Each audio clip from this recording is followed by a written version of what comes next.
ఏం మాట్లాడారంటే రెగ్యులర్గా ఎలా ఉన్నారు ఏంటి ఫెసిలిటీస్ ఎలా ఉన్నాయి అవే.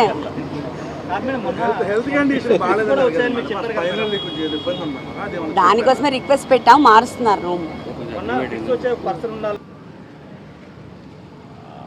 వారికి అంటే జైల్లో నేల మీద పడుకోవడం ఆరోగ్యరీత్యా ఇబ్బందికరమైన పరిస్థితులు ఉన్నాయి. దానికోసం అని చెప్పని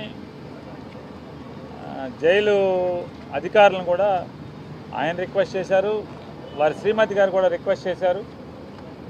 జైల్లోనే ఏదైనా గట్టున్నటువంటి లేదా అరుగు లాంటి చోటు ఉన్నటువంటి దాన్ని కేటాయించమని చెప్పని రిక్వెస్ట్ చేశారు. ఎందుకంటే వెన్నుపూసలో వారికి ఆరోగ్య సమస్య ఉంది కాబట్టి రిక్వెస్ట్ చేయడం జరిగింది. దాన్ని పరిశీలిస్తామని చెప్పి చెప్పడం జరిగింది.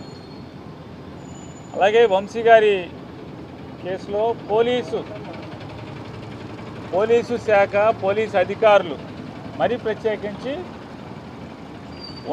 ఉన్నతాధికారుల పర్యవేక్షణతో కింద స్టేషన్ స్థాయి నుంచి పర్యవేక్షణ చేస్తున్నటువంటి అధికారులు కూడా ఎంత దుర్మార్గంగా వ్యవహరిస్తున్నారంటే